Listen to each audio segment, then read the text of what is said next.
Mamuina akwaba at the bank TV na etifo endani ni konkohwe eye NDC akache na sey na be kaya some years back ebra na eye seslency na nadodan kwekufado ewo abamu no eye COVID-19 hu ne amaniama bae ayen na yasem ketwa ma the whole world bi abaye din ana afinsu no eye Ghana ye CD rate no depreciate pa ana yasem ketwa komne ahohiahia bae Samre ne tifo eye NDC amanukun nsa na mo kan na ne se eye NDP amanukun led by seslency na nadodan kwekufado is not competent enough to handle the country. We say COVID-19 hu sensam krampo eba na anya asem ketoni ntino sesles na dan kokufado ontumi handle country no kra ana anya asem ketwa na nche bia netifo eye Seth Tepker so sade nsemi ba eba bonten sintino eye Ghana for ina we should stop celebrating as ensusu NG eye sesles John Dramani Mahama NDC say 4 years is not enough to handle the country.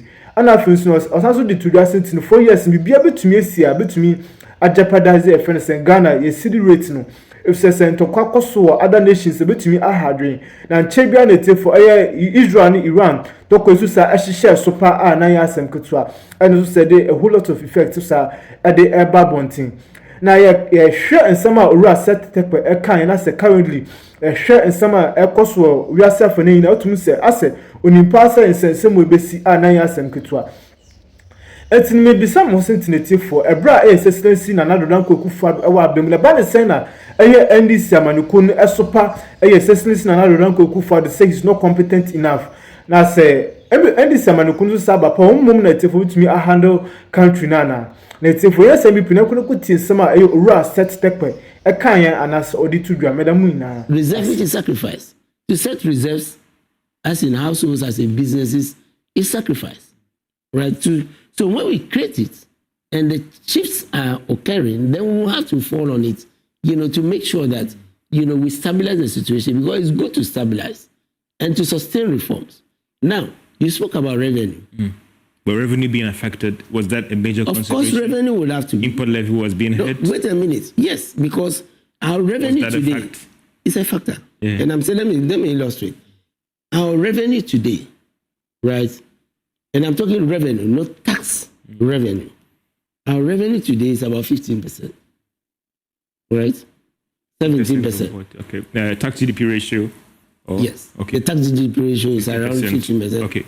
The revenue is around 17-18%. But as a middle income country that we have become, it is our tax to GDP ratio that should be 17%, 18%. Even for an African country. It is not 15%. And that is why, we are the president, the minister, and others have spoken about getting technical assistance in order to bring the VAT regime back to where it was. And then the president said it would affect the entire, revenue consideration when the debates were going on. And therefore, the levies that are being imposed, we have had a temporary levy policy where you have sunset clauses. You use them during austerity and then you remove them. In other words, they are similar to your counter-cyclical measures. When so and let me use a practical example, which is true.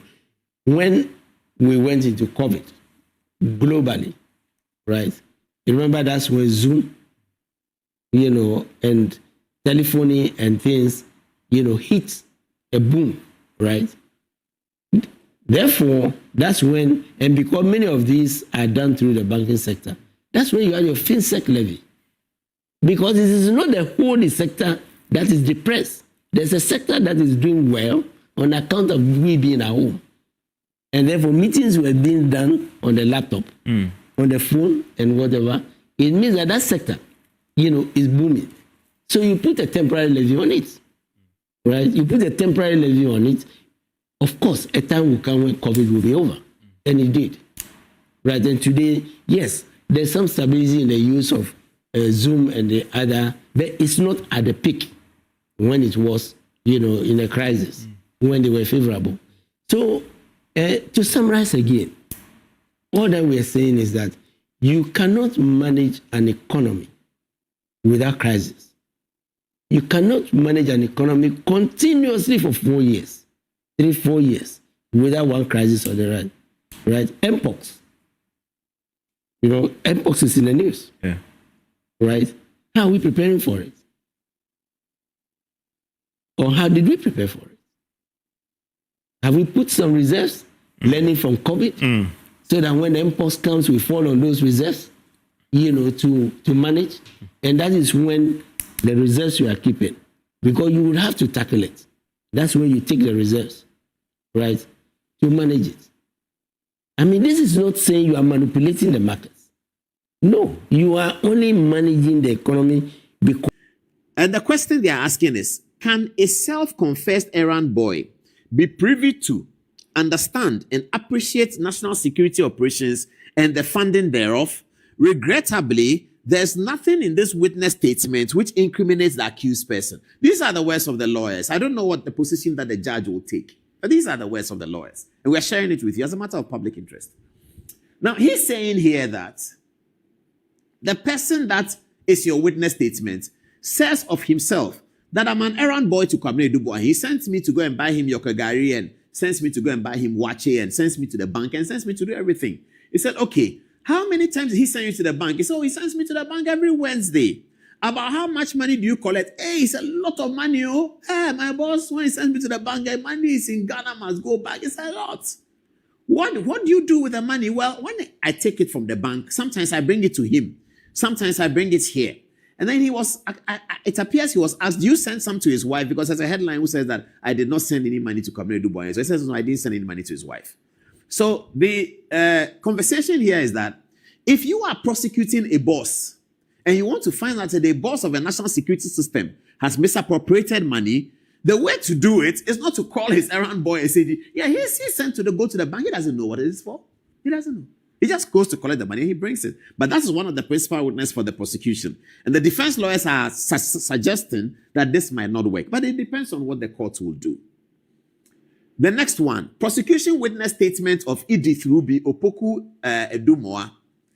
And he says that, can we assume that the witness has obtained national security clearance to violate his oath of confidentiality and testify on matters of national security consequence and ramifications?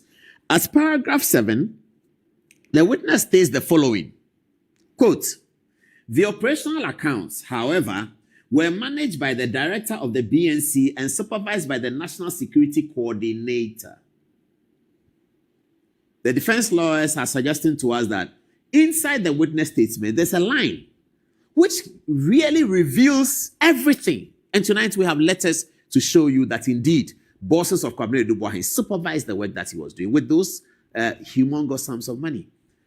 It says the operational, this is the witness speaking, that the operational account, this is a witness who works there. This is not just an errand boy. This is somebody who works there, and that's why they're asking whether he has had national security clearance. Anyway, you may say that the government can clear him and they don't have to tell the defense counsel. That's possible. But let's look here. 7 paragraph. It says, the operational accounts, however, were managed by the director of the BNC, which is the first accused Kwabena Dubois, and supervised by the National Security Coordinator.